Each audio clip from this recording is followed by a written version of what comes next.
everyone, good evening. Welcome back to Boost Your Vocabulary Sessions. My name is Yukta and I'm once again with you to discuss a couple of new words and idioms with you. Alright, so today I have picked 10 new idioms for you to learn. Let's begin. The first idiom that we have with us is to blow hot and cold. Now, what does this idiom mean? Iska matlab, you keep switching between you're very inconsistent and you keep switching between your moods and actions. ठीक है? One moment you decide to do something and the other moment you decide to do something else, which means something in English we also call this as fickle-minded. So let's say you had a plan to go to Goa, okay, and then you asked your friend, and there is always that one friend who says chalenge, but never actually plans the trip. So you can say he's been blowing hot and cold about the trip to Goa since I first suggested it. So similarly, some people can make up their minds right away, but others blow hot and cold. They keep overthinking their decisions. They keep switching between whether they want to do something or whether they don't want to do something, right? So they're very inconsistent about their decisions. So, and if anyone is not able to make up their minds, you can say, stop blowing hot and cold about the situation. Let's take a look at the next idiom.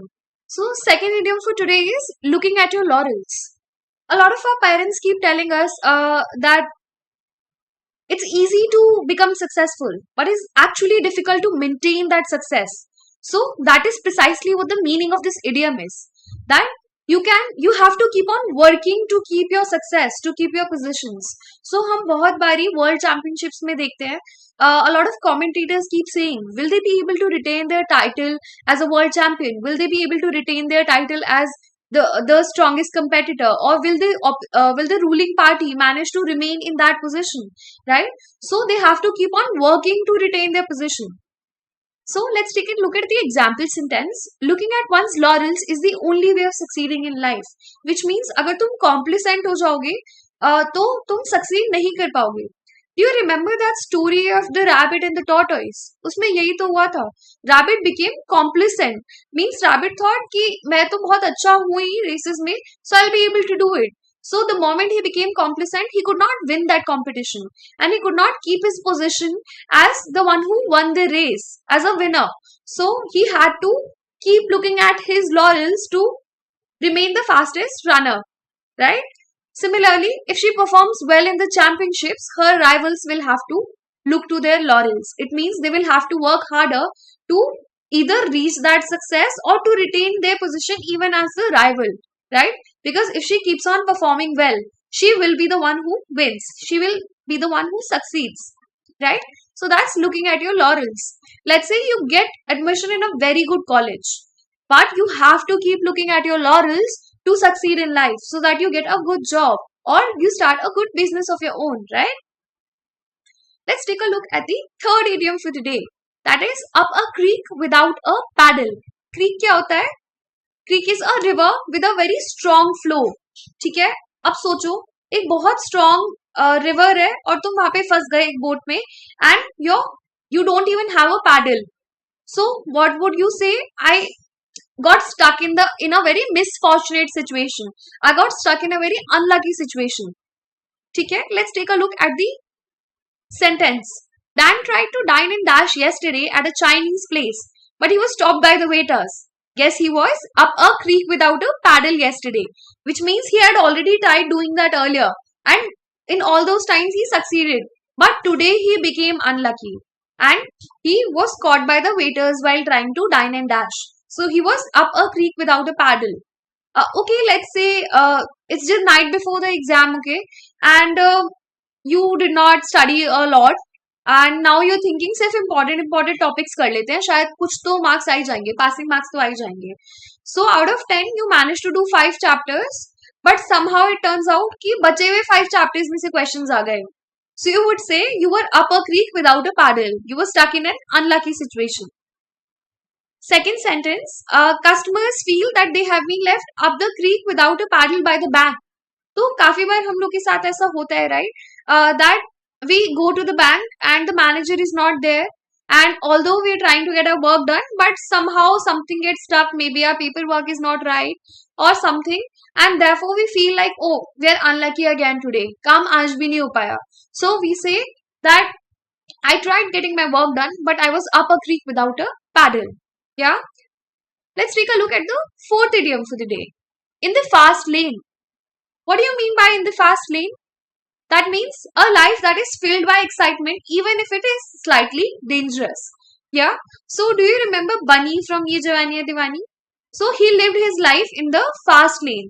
He wanted a lot of excitement in his life. वो बोलता है ना, मैं चलना चाहता हूँ, उड़ना चाहता हूँ, गिरना भी चाहता हूँ, बस रुकना नहीं चाहता. So even though it is very challenging for him, but he still wants to do those things to challenge himself, to encourage himself to live an exciting life. So he prefers to live in the fast lane. So similarly, when Chris turned 40, he decided to live his life in the fast lane and quit his job for his hobbies. So ideally, it's not a very good idea to quit your job, but he wanted to live very fast and with a lot of excitement. So he quit his job, right? Next idiom देखते हैं. Idiom 5 for the day. Snug as a bug in a rug. So idiom पढ़ने से ही हमें थोड़ा सा idea लग रहा है what the idiom is all about. It means you're in a very warm and cozy, in a very comfortable situation. So I would say, let's say my favorite subject is English. So when I sit for my English exam, I am snug as a bug in a rug. So I am in a very comfortable situation. I am very comfortable with this subject. So we can say the baby looks as snug as a bug in a rug next to her mother. So baby is in a very warm and cozy situation. Or the second sentence, during the blizzard, we had plenty of firewood and stayed in the cottage. Snug as a bug in a rug. Blizzard क्या होता है? A very extreme snowstorm. ठीक है? A very strong snowstorm is called a blizzard.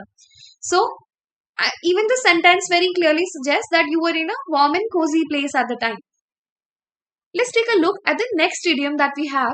Straight from the horse's mouth. So straight from the horse's mouth means तुम्हें directly main source से information पता चल रही है. ठीक है? Let's say your friend comes to you with some kind of gossip, okay, and you ask them, how can you say that's true? Who told you? Who told you that information? Or maybe let's say you were taking classes since morning and then suddenly a friend of yours comes in and tells you कि ये class तो cancel हो गई है, bunk करते हैं या चले जाते हैं घर, मैम ने बोल दिया कैंसिल हो गई. सो यू विल आस्क कि तुम्हें किसने बोला है, and then if the person says ये मुझे खुद मैम ने बताया है या ये चीज मुझे खुद उसी इंसान ने बताई है, then I would say that it was straight from the horse's mouth. It was told directly by the person who was involved, right? पहला सेंटेंस देखो इसका. Listen to the news straight from the horse's mouth. His factory burned down right in front of his eyes. तो maybe a tragedy happened to someone and everybody kept speculating क्या हुआ, कैसे हुआ, हमें नहीं पता. But then someone says उसने खुद अपनी फैक्ट्री को बर्न होते हुए देखा. So that news came straight from the horse's mouth. Straight came from the owner's mouth. Second sentence, I know it's true, but because I got it straight from the horse's mouth. Katie told me herself. As I said, अगर कोई gossip आई है, then it came directly from the person who was involved, right? Next idiom देखते हैं. Penny wise and pound foolish. Penny क्या होता है? Penny is change, right? And pound is a bigger currency. So penny wise and pound foolish. The idiom in itself tells us the meaning कि जो छोटे छोटे चीजें होते हैं, छोटे छोटे मैटर्स होते हैं, उनके स्पेंडिंग में you are very careful.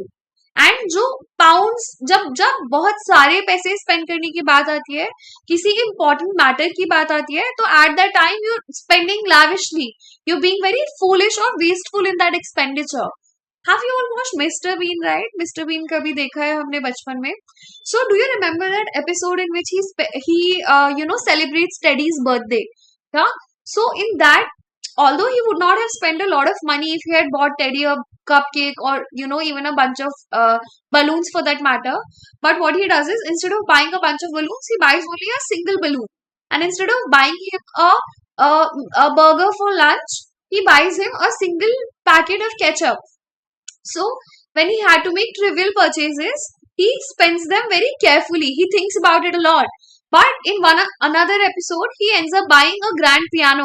Even though he doesn't know how to play piano, he just buys that piano, right?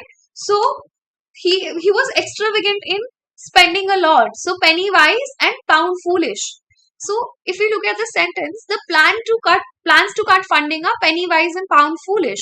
Maybe that funding is for a party, or maybe that funding is for some important purpose and they are trying to make cuts in that funding. So that would be penny wise and pound foolish. जहाँ पे जरूरत होती है वहां पे पैसे खर्च नहीं करते, और जहाँ पे जरूरत नहीं होती वहां पे they don't even care.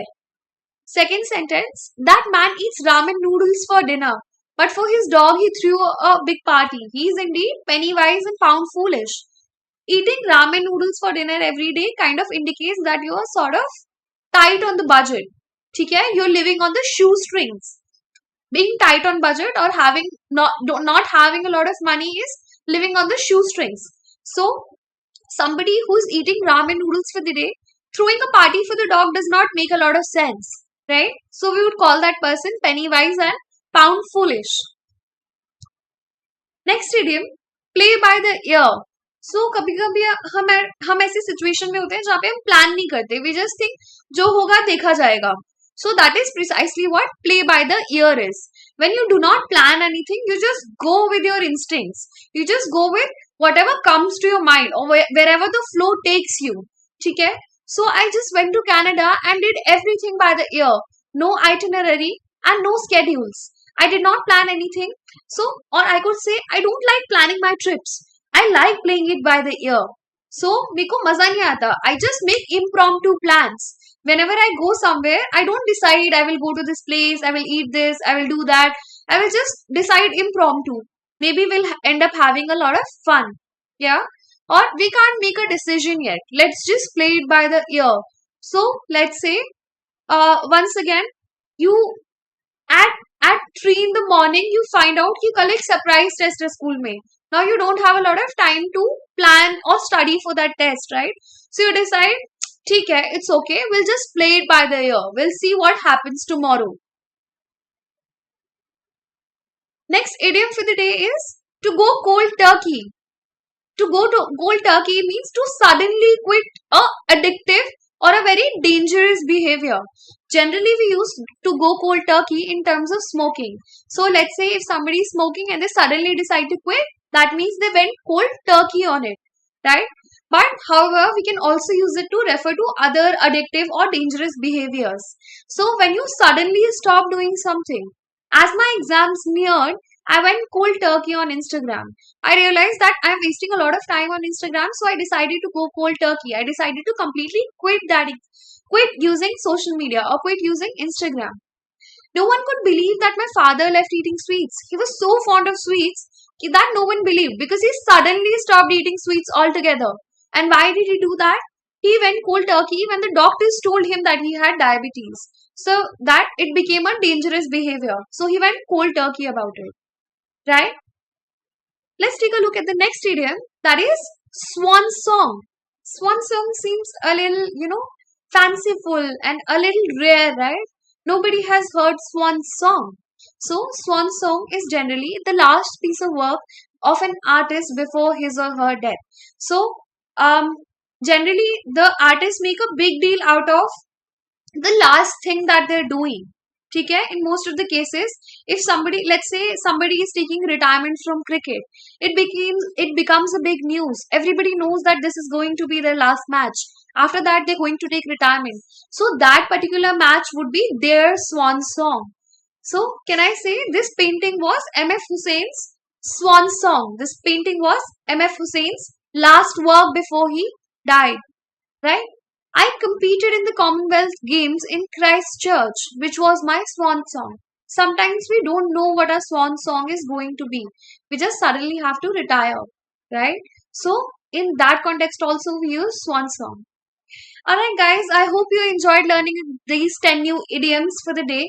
I will come back next week with a lot of new other words. Stay tuned, stay connected. To learn more such words, you can subscribe the Pratham Test Prep channel. Thank you so much for joining. We'll see you next week.